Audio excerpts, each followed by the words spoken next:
Good evening. I'm Harold Hayes. Continuing studies in women's education is our subject for Roundtable tonight, and Benita Eisler is our moderator. Benita? The late Helena Rubinstein reportedly delivered the shortest commencement address ever heard at a women's college. Girls, she said, first you gotta get educated, then you gotta get smart. Tonight we're going to look at two programs dedicated respectively to helping women beyond college age get educated and smart. The Sarah Lawrence Center for Continuing Education was started in 1962. The college, noted for educational innovation, was again a pioneer in giving women a second chance for a college degree. The Women's School, which begins evening classes on February 24th at Finch College, is the newest entry in adult education. The 24 courses, all taught by women, focus on practical skills and self-help, from taxes and budgets, women and medical care, to the self-confident home mechanic. Here to ponder smarts and education are Eva Kollisch, Professor of English at Sarah Lawrence and Director of the Center for Continuing Education, Elaine Sharpe, English Professor at Jersey City State College, the New School, and Executive Director and co-founder of the Women's School with her husband Donald Sharpe, tax lawyer and Associate Professor of Law at Fordham. Heidi Fisk, Vice President Director of Institutional Investor Systems, will be teaching a course at the Women's School on how to leverage your talents into working for yourself or starting your own business. 1962, the year of Sarah Lawrence Center's founding and the beginning of the women's movement, are close enough in date to ask Eva Kollisch whether this was a coincidence.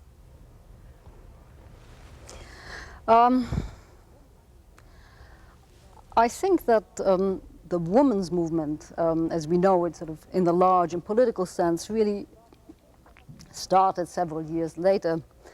But I think there have been always feminists in America and women who have been very conscious and sensitive about the needs of women. Esther Rauschenbusch, the founder of the Center for Continuing Education, was such a woman. And I really don't believe she just dreamt it up in '62. I'm not sure, but I'm quite sure that she had this in her mind for a couple of years before that. And what she had in mind was a response to a need which was present and pervasive, the need to provide a suitable environment for women who are returning to school. That is to say, other schools offered continuing education or adult programs, but no other school, I believe, at that time was aware in a really sensitive way to what the psychological situation and the material situation of women are who are coming back to school. I would like to say that it's possible that such places, the Center for Continuing Education, helped get the women's movement on the road. Well, the other question I have relating to the center in the midst of Sarah Lawrence itself is that since the college only became co-ed in 1968, why was there felt to be a need for a special center for women? Why not simply admit them into the mainstream of undergraduate program? Well, look, a woman who is out of school, particularly in a time when it is not fashionable for women to go back to school, because this is quite a new phenomenon, is in many ways nervous, diffident, doubtful, and also feels herself to be old in that funny way in which we are also terribly conscious of age, and brings a certain state of mind that has to be recognized, first of all. And women, when they are with each other and share the experience of coming back to school, immediately constitute for each other a kind of peer group. And it is a very good idea to go to school with your peers. Those women do marvelously well when they matriculate at Sarah Lawrence College, so it's not that's in question. But they do need a little time to adjust to the idea that they are students again or for the first time, while they continue to stay women, which they're used to presumably, and how to balance these two phases of their life, which have now coincided, as they should. What is the age range that you found of the women who do come back? Oh, we have an age range which is from mid-20s to mid-60s. The median falling whereabouts? Oh, about early 40s. I'd like to ask Elaine Sharpe, whether the courses offered at women's school, some of which are also available at places like the New School where you teach the why, and even adult education courses in high school like home mechanics. Why should a woman find these courses or take them at the women's school?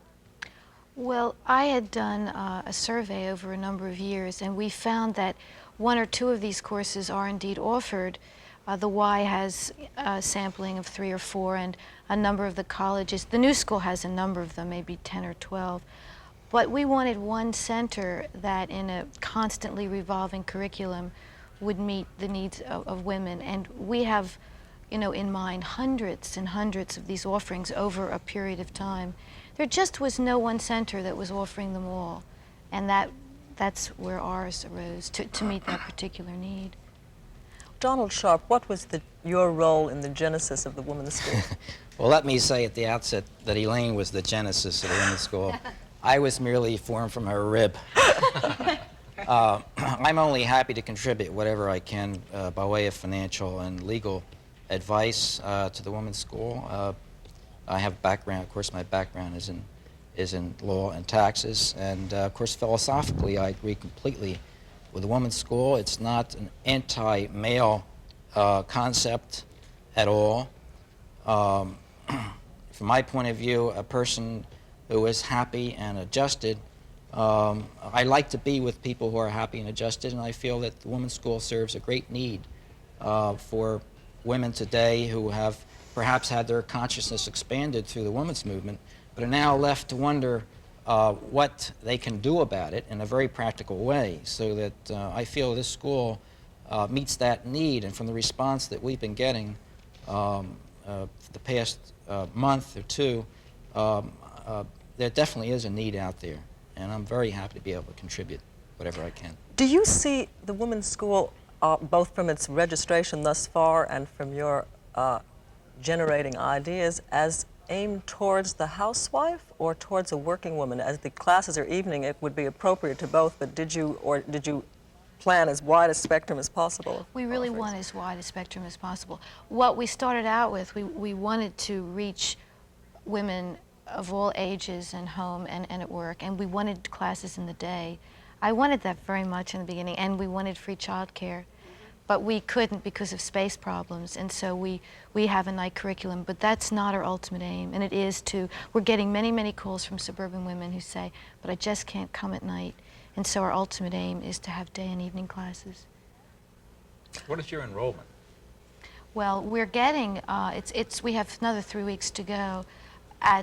Right now, our enrollment's up to 200, and we're getting, yes, but we're And you haven't even started registration? We're just mail, and Just we're mail getting registration. 300 to 400 calls a day for our catalog. Will you be out in Central Park if Finch can't hold them? We're out of catalogs. We'd be delighted to be in Central Park. I'd like to ask Heidi Fisk that from a traditional liberal arts education at Radcliffe to becoming a captain of finance, how did you get from there to here? Well, it was a long route. I was in graduate school for 3 years in German language and literature. And the third year was at Yale. I had always just kind of gone along in an academic framework. And known as the lockstep, I think. It felt like a lockstep, just as much of a lockstep as I think the traditional stereotype for women of a lockstep of, you know, getting out of college and getting married and having children. And I was rewriting a paper for a professor in German on whether or not a possibly mythical battle in the 12th century had taken place on one or another island off of Iceland. And I was sitting there working away in my little room, and I looked out the window, and there was this beautiful tree in bloom outside, and I said, what on earth am I doing here? And I quit school at the end of that year, and on the basis of this revelation, and went to work in Washington. First as a file clerk. I was really just looking for something to do that would be interesting, and got a job at Dow Jones on a series of books they used to publish, doing research. And I had a wonderful boss who, despite the, at that time, very anti-feminine bias of Dow Jones, was anxious to see that I got a lot to do. And we did a book on the stock market, and I thought, ugh, I can't possibly think about these Philistines for 4 whole months while we do this book. But I found it absolutely fascinating, and this boss kind of pushed me out of the tree like a little fledgling bird and made me write and made me do things, and I learned a lot about the subject and got a series of jobs that led to what I do now. Well, you know, you're mentioning going straight to graduate school brings up the dreary phrase, beloved of sociologists, which I have to confess I used to sneer at, role models, until, as I thought about it, I realized I had never, until I left after a year of graduate school, met a single professional woman who was not a teacher. With all due respect to those who are still teachers here. But then when it comes to realize in terms of education for its own sake, I know Eva Kollisch is thinking to herself, Philistine! But in fact, there is something wrong to me with women's education where there is neither the expectation, as I experienced, or the possibility to ever lay eyes on a professional woman. It can't be that expectations for professionalism can really arise out of the void in that sense. So I'd also like to ask that to Eva Kollisch, because of a Women's Bureau report from the Department of Labor of 1971, which mentions the fact that women over 30 have returned to student life in double the amount that numbers that they had in the beginning of that decade, and that most of those who return to school do so in expectation of finding a job. What will happen, or what is happening to those who with great effort and expense go back to get their degrees and find that there are no jobs? Now, I'll be glad to speak to this point, though I don't know the answer to the question. That is to say, I think that this question, in all fairness, has to be addressed to the economy and not to the institutions of learning, and particularly not to such small private colleges which are just trying to, you know, educate people so that, as you said before, so that they're educated and so that they are smart or know how smart they really are. It seems to me that if there are a group of educated and capable women in the society who may very well have gone by way of a liberal arts program so that they have found the basic tools of analysis and interpretation and really become grounded in knowledge and gotten a sense of their own abilities and their own creativity, that such women are eminently fit at some point to have a career. But then they should also know what they want to do, and they are aware that they have abilities. But what they can actually do is a question for the society to answer. And I will not personally shoulder the responsibility for it. But I will say that such women will have to begin to demand that the society provides viable work for them. And by that I mean work which is truly good, significant work and of service, and which is intelligent on top of it. May I ask a question, Benita? I'm still curious as to what your program and your school offers that could not be found, let's say, in the conventional institutions we have in the New York area for furthering adult education. Just as a point of distinction, it would be interesting, I think, to know this. Well, I could answer that about the women's school. Yes. I just don't find our approach in any other school. My own background is, you know, a teacher for 14 years in a college in New Jersey, and we personally don't deal with practical needs. There are women's studies programs, but one does not learn practical skills when, you know, I mean, one does not learn how to do one's taxes, or how to start a business, or how to invest, or how to do insurance. So you're directing most of your curriculum. Well, that's a part of it. That's a part of it. The second part of the curriculum consists of psychological courses, coping internally, and that's certainly not offered. You know, how to cope with the years after 40, coping with singlehood, the single parent, all, you know, mothers and children, the widow, and that's just not offered in colleges. I know that I'm not knocking them, but they are much more concerned with the historical, philosophical, and literary approach to topics. But your curriculum is more conventional, am I Yes, not correct? you see, the Center for Continuing Education is a daughter or mother in some other sense in terms of chronology of Sarah Lawrence College. It's really an offspring of Sarah Lawrence College. Now, Sarah Lawrence is too, I don't know if I have time to describe what we are all about, but it's a school very much dedicated to the liberal arts, to seminar type of teaching, to a lot of independent work, and to a real training in intellectual work. this is what the center does also. So, for example, right now we're offering a course in the European Enlightenment, a course on the psychology of women, a course in Shakespeare. True, this you will find in any college catalog. But what I think is different is, first of all, the Sarah Lawrence style as such, which is the seminar style, and I think really very superior. Well, your hours are also structured better to accommodate. Well, we have daytime hours for the women and we have daytime hours for the students, so that wouldn't justify it. I think what really explains our separate existence, and I perhaps said a little of this before, is the recognition that when women first come back to school, they need an environment in which they feel most comfortable, and they need teachers most particularly sensitive to the problems they bring when they return to school. I'd like to ask Donald Sharpe, because as you teach in a professional school, and one that I would imagine the last 10 years, as all law schools have seen an enormous rise in the enrollment of women, isn't there a danger, at least, of one's energies being deflected or sidetracked in non-accredited courses? That is, friends of mine who are wondering what to do with their lives or recycling have been advised, go get a degree in business administration, for example. I mean, what about taking, I mean, in the sense that money management and taxes, couldn't those interests or abilities, the discovery of same, be applied to a professional accreditation? Well, first of all, to answer your question, we're hoping that in the future colleges will come in and observe the women's school classes, and that we will be able to give credit for these courses, and in the near future, not this first term, but certainly in the near future. But secondly, there's a real difference between, say, a professional school like a law school and the purpose of the women's school.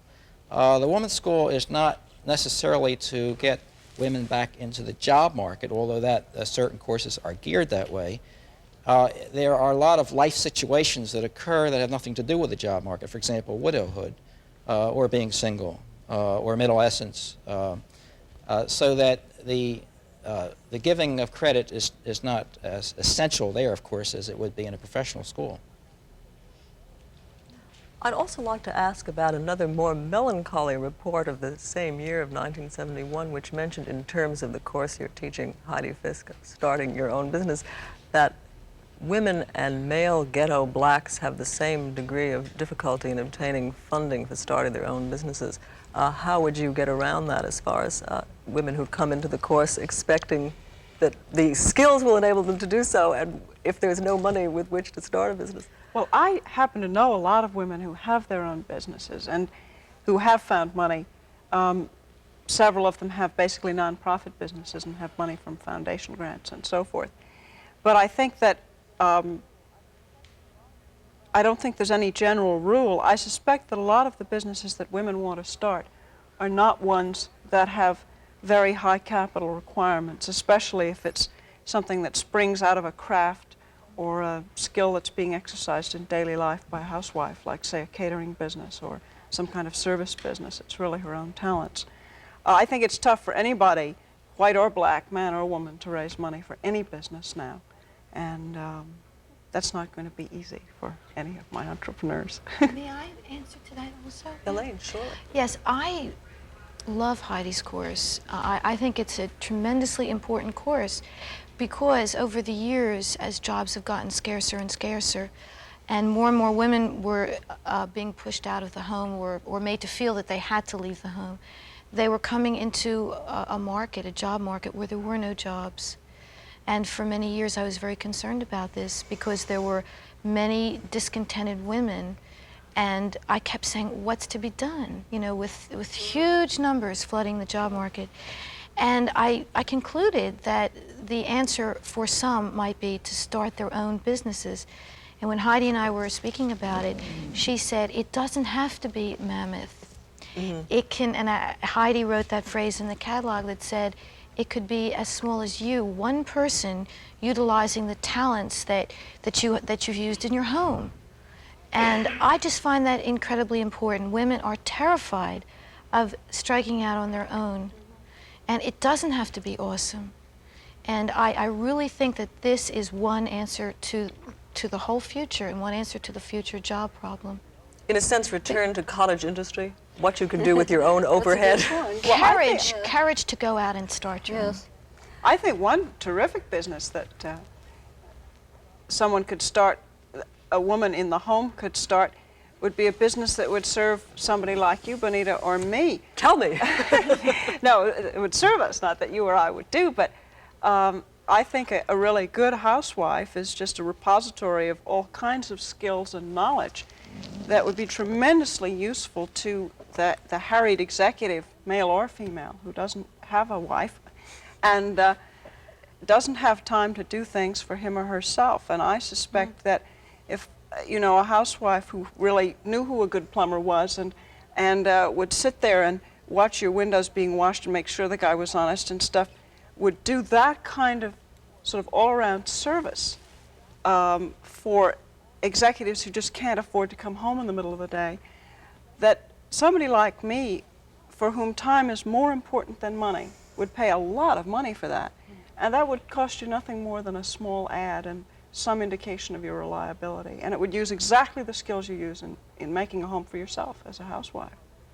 Take those unsubsidized skills and parlay them into Yeah, capitalist I ventures. really think it would be good business for somebody. It seems as if there are two kinds of capitalism. The man's capitalism, and he has the big world and all the monopolies and all the power, and the woman's capitalism, which is sort of an extension of her domestic function. Oh, I don't think that's true, though. Now, I really think, I love the idea of women selling their own work, and I'm altogether for it. It's really of the other style of capitalism, which I have some criticisms. I mean, I think this is a way of really humanizing, again, the relationship of the producer to the product. You know, in that sense, it's utterly admirable, you know. But you might be Mary Wells and start a major advertising agency, too, and that's okay. Well, I don't know about that. But you see, Heidi has moved Heidi's easily from one world yes, to another and is yes, now yes. part of what you would call, Yes. Eva, man-style capitalism. No, I just really want to, I was joking before, but if I just may speak for a minute, because this is a matter close to my heart, my individual heart, not necessarily my institutional heart, that I think it's absolutely great that women become independent and find ways of working and earning a living, but my own view is, and also what I teach in my teaching of women, is that they have a large responsibility toward the world, and part of education is to begin to evaluate the world very critically, and the world needs a very critical evaluation. And that was particularly for capitalism, and really it's what it has unleashed upon us. So that basically I myself would not encourage women to go not into such professions, because these are crafts and they're very true, honest work, but I would not encourage women to take work which I believe has caused, you know, a great deal of immorality and suffering in the society. I would not encourage a woman, for example, to become a general in the military, you know, or to head a corporation, a multinational corporation, which acts in a sort of absolutely insane fashion in the world. And because part of the business of women coming back to school is saying, we take responsibility for the world, we wish a real voice, and we wish to play a part in controlling the future. And that future has to be rather different from the past, which has led us to the present moment. I would take issue with that, Eva Kollisch, in one important respect, that it is been historically the role of nurturant, humanizer, sympathizer, as it's been for women to have historically been the conscience of men that has resulted in so much oppression. You know, the men are supposed to go out and be powerful and cruel and leave it to women to be their morality. But at that time, the conscience was separated from the power. I propose to join conscience with the possibilities for implementing it. I think then you have to have women running those big corporations. That's no, what well, I I don't know, maybe. I mean, somebody has to run them. Well, so. I mean, you are predicating a society in which the corporations are here to stay, but I'm already dreaming of a society in which the economy would be more rational, more humane, and it is in terms of this concept that I propose women would have a vital part to play. I think what you're saying is that morality applies to people, whether it's man or woman. Oh, absolutely. And that this doesn't necessarily differentiate vocational roles, but it's the same set of rules that really should apply to everybody, whether they're corporate executive absolutely, or but they not. don't. I mean, they really don't, and I think it would be absurd to claim that we live in a particular moral world at present, or have so, you know, in the last few hundred years, but particularly not at present. So I certainly would, I say, a certain kind of moral consciousness and a sense of responsibility about the world to the future is imperative for all persons who have power. But I don't exactly see this being practiced. And for this, because of this, that I, in a sense, appoint women to that very special task, because they have less at stake in the system as it is, and they may have a backlog of perhaps greater human feeling capacity because they're less alienated in a certain sense. But it still seems that, I think historically one would say that appointing women to that role appoints them to be losers in terms of society, in the sense that it leaves the corporations and the areas that you would, that are at least here for the moment, and that you would view as too sinister and corrupt to attract, or that should be to attract women, instead of having them given the possibility of changing them. Why need they be totally predatory? No, I propose that women should be in the forefront of changing the nature of the economy, and that would mean changing the corporate state and capitalism. But to do so, they have to be within these organizations. No, there are two ways of working. History has shown there are two ways of working, and to be within it, once you're in it, you don't like to get out unless you are thrown out. So I am, speaking. Pardon me? I'm not sure of that. I'm not sure of that either. If you were president of General Motors, Heidi Fisk, wouldn't it be a more humane or less... I think it would be such a trip to be the president of General Motors. I mean, because I think the corporation is the, governments are so lumbering and bureaucratic, and corporations by and large are not. And I think that it's the logical unit for tremendous creativity and organization of society to do important things that need doing, not just to produce cars. And I think that if I were head of General Motors, I would like to turn it loose on the communities it's in a new way that would make it almost a mini government, but in a good sense, not a bad, oil company secretly running the country kind of. Before we escalate to the multinational level with this subject, let me tell you all how grateful we are for having you come tonight. Thank you, Benita. That's it for the round table tonight. I'm Harold Hayes.